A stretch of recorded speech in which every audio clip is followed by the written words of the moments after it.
नमस्कार साथियों, मैं नेहा शर्मा कुंजल क्लासेज में आपका हार्दिक स्वागत और हार्दिक अभिनंदन करती हूँ। मैं आज एक छोटे से सेशन के साथ यहाँ उपस्थित हुई हूँ। जो आज का मेरा टॉपिक है वो रहने वाला है कि विद्यार्थी भ्रमित हो रहे हैं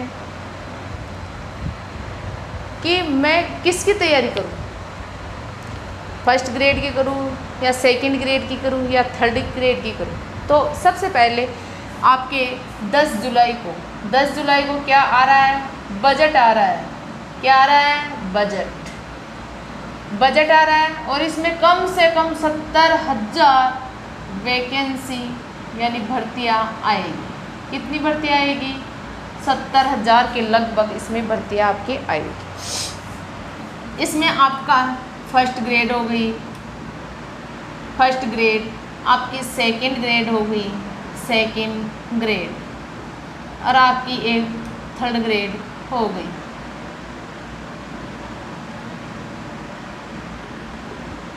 अब विद्यार्थी इस दुविधा में फंसे हुए हैं कि मैं ये करूं या ये करूं या ये करूं, क्योंकि तीनों की तो एक साथ किसी से नहीं होगी, चाहे कितना भी इंटेलिजेंट हो, किसी से नहीं होगी। दो की भी किसी से नहीं होगी, क्योंकि नहीं होगी। तो आपका टारगेट एक होना चाहिए, चाहे आपका टारगेट ये हो, चाहे ये हो, चाहे ये हो। क्लियर? आपको अभी डिसाइड कर लेनी है कि मुझे फर्स्ट ग्रेड क्लियर करनी है या सेकंड ग्रेड क्लियर करनी है या थर्ड ग्रेड क्लियर करनी है। अगर आप एक लक्ष्य को लेकर चलोगे तो 100% दावे के साथ कह सकती हूँ कि आपका सिलेक्शन हो सकता है। आपके सिलेक्शन को कोई नहीं रोक सकता।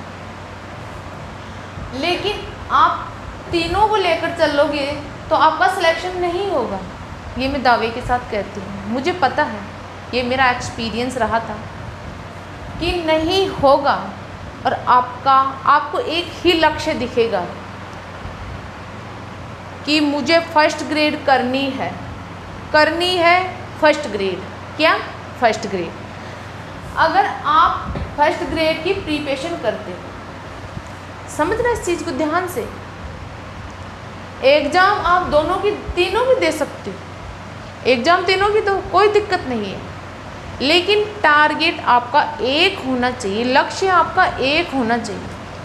आपको केवल आपका लक्ष्य दिखना चाहिए। ये नहीं कि 70,000 80,000 भर्तियाँ आ रही है, वो आपके लिए नहीं है। वो उन लोगों के लिए है जो मेहनत कर रहे हैं, जो दिन रात जी जान लगाकर मेहनत कर रहे हैं। उन लोगों के लिए है, आप लोगों के नहीं, जो कभी फर्स्ट ग्रेड में जाते हैं, कभी सेकंड में जाते हैं, कभी थर्ड में जाते हैं। उन लोगों के लिए नहीं है। तो मैं आपको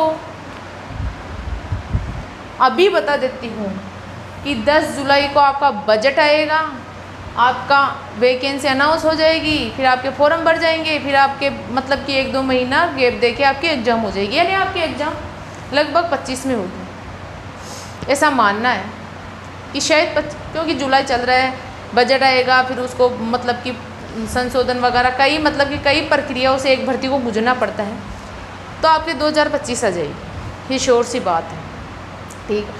लेकिन आपके पास कम से कम, आप तो ज़्यादा भी नहीं, तो आप तो 6 महीने तो मानकर चलो, 6 मंथ तो आप मानकर चलो, 6 मंथ का टारगेट लेकर चलते हो और आप कम से कम 6 घंटे भी पढ़ाई कर लेते हो तो आपको कोई नहीं रोक सकता, कोई नहीं रोक सकता। दुनिया की ऐसी कोई ताकत नहीं है जो आपको रोक सकती है। लेकिन पूरी ईमानदारी से, शिद्दत से, मेहनत से और लगन से, तन मन लगाकर अपने माता पिता के सपनों को पूरा करने के लिए मेहनत करनी होगी।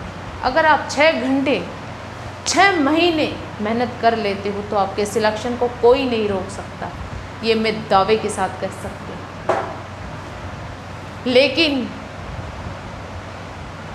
मैं आपको इतना सा सजेस्टेड करती हूँ कि आप किसी की भी करो, ये कोई मायना नहीं रखता है। आपको जो अच्छी लगी, आपकी आत्मा अंतरात्मा जो कह रही है कि इसमें तेरा सिलेक्शन हो जाएगा, उसी को आप चूज करिए। तीनों के चक्कर में मत पड़िए आप। ये नहीं कि आपने फर्स्ट ग्रेड का कोर्स भी परचेज कर लिया, सेकंड ग्रेड का कोर्स भी परचेज कर लिया और थर्ड ग्रेड का भी परचेज कर लिया। 2 घंटे इसको दे रहे हो, 2 घंटे इसको, 2 घंटे इसको। ऐसी गलती कभी मत करना।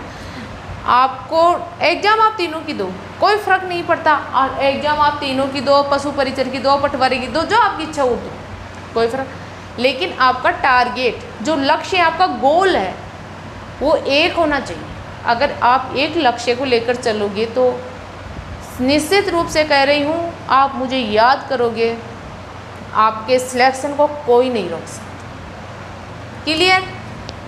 अब आज ही आप निश्चित कर लीजिए कि मुझे फर्स्ट ग्रेड देनी है या सेकंड ग्रेड देनी है या थर्ड ग्रेड देनी है।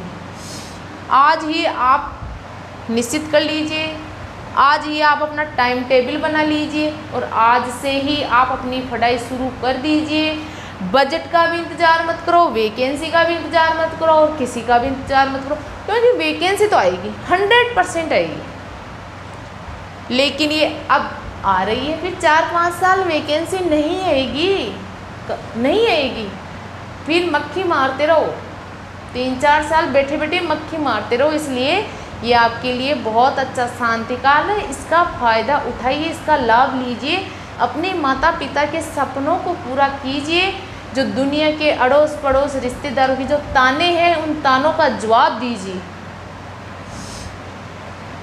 तो आई थिंक आज ही अपना लक्ष्य निर्धारित कर लीजिए, आज से ही अपनी पढ़ाई शुरू कर दीजिए। इसी के साथ मैं अपने सेशन को समाप्त करते हूँ। जय हिंद, जय भारत।